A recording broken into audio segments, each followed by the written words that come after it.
Alors à la question qu'on se posait en début d'émission, Arthur Vernon, est-ce que le sexe est un besoin? Je crois qu'on peut répondre oui, parce que nous avons également Clémence qui considère que c'est important la sexualité. Bonjour Clémence. Oui, bonjour Brigitte. Bonjour. Et Arthur Vernon. Bonjour Clémence. Bonjour, oui, excusez-moi. Bonjour Arthur, excusez-moi. C'est pas grave. Oui. Oui, effectivement, moi je pense, excusez-moi. Je pense que la sexualité c'est extrêmement important et ça devient nécessaire, que ce soit dans le couple ou dans la vie, donc même pour une personne. J'écoutais votre auditeur précédent qui parlait de libertinage, je suis libertine aussi. Et j'ai choisi de le devenir parce que j'avais des besoins peut-être plus importants que les autres en fait. Donc, que les autres femmes, vous voulez dire? Oui, alors que les personnes qui sont non libertins, on va dire. Ouais. En tout cas, moi je le vois comme ça. Maintenant, c'est sûr que le libertinage, c'est une pratique qui permet assez facilement, quand même si on n'a pas de partenaire pendant quelque temps, de trouver, de faire son supermarché, si je peux dire. C'est exactement ça. Et c'est vrai que ça présuppose aussi, par rapport à une image générale dans la société, de pouvoir décorréler le sentiment du plaisir sexuel. Donc ça, c'était quelque chose qui était naturel chez vous ? Alors, je l'ai appris. Effectivement. On a tendance à dire, on mélange pas les sentiments avec les centimètres.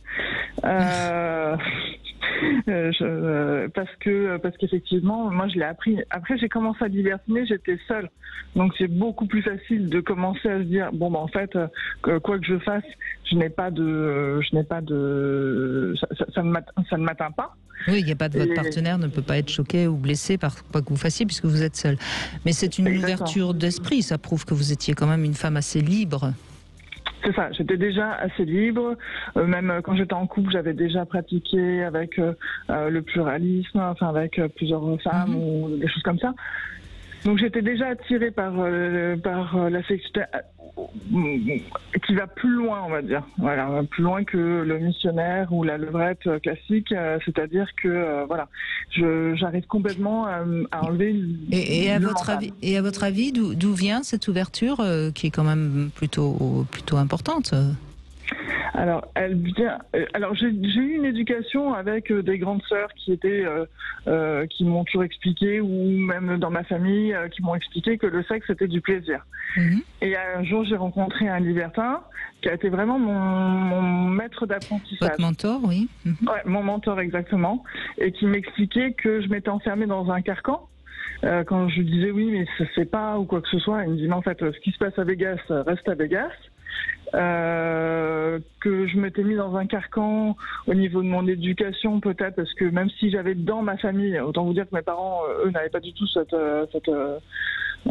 logique, et surtout m'expliquer mais c'est juste une case de religion, une case de ton éducation, etc. Et à partir du moment où j'ai pu faire un peu un zoom arrière, si vous voulez, pour me dire ouais, en fait, il y a que moi qui me l'empêche dans ma tête de pouvoir expérimenter des choses et de me dire est-ce que c'est bien ou pas bien. D'ailleurs, il n'y a pas de bien ou pas bien. J'expérimente jusqu'à temps que je me dise ah non, là ça me plaît pas. Donc une ouverture quand même familiale, et ensuite quelqu'un qui vous a carrément ouvert toutes les vannes, quoi. Ouais, au sens propre comme au sens figuré, effectivement. Ouais, c'est ça. Et puis j'avais confiance en lui, donc j'ai toujours pu faire j'ai toujours pu faire tout ce que je lui demandais. Ou quand lui me proposait quelque chose, je dis ah mais non. Il me dit réfléchis, qu'est-ce que tu as à perdre? Est-ce que tu penses que tu vas avoir du plaisir ou autre chose? Et je dis ah ouais non, c'est vrai que ça au mieux j'ai du plaisir, au pire j'arrête, voilà. Oui, il vous a pas forcé, il vous a juste ouvert l'esprit et le corps, si j'ai bien compris. Exactement. C'était vraiment et pour moi ça reste un besoin. Alors c'est vrai que c'est facile, encore plus pour une femme quand on est libertine, d'aller faire son marché sur les sites libertins. Après, de tomber sur une personne qui est vraiment à l'écoute, il faut en tester quelques-unes, mais quand on en a une qui va bien, il faut quand même se dire bon ok, on peut continuer à avoir des rapports. Et à votre avis, Clémence, les hommes qu'on rencontre justement sur les sites ou dans les clubs libertins sont de meilleurs amants? Clairement. Oui. Très sincèrement, vraiment oui. C'est ce que je pense aussi. Oui. Moi, je rencontre pas en club, donc je connais pas bien ce système-là. Quand je vais en club, c'est que j'y vais avec des amis libertins, c'est pour boire un verre, c'est pour l'ambiance. Accompagné, oui.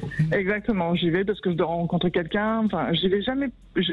Personne ne va me faire son marché ou quoi que ce soit. Non, mais c'est intéressant ce que dit. On va conclure parce que c'est le moment de conclure. Mais si on cherche vraiment des amants, mieux vaut aller sur des sites libertins.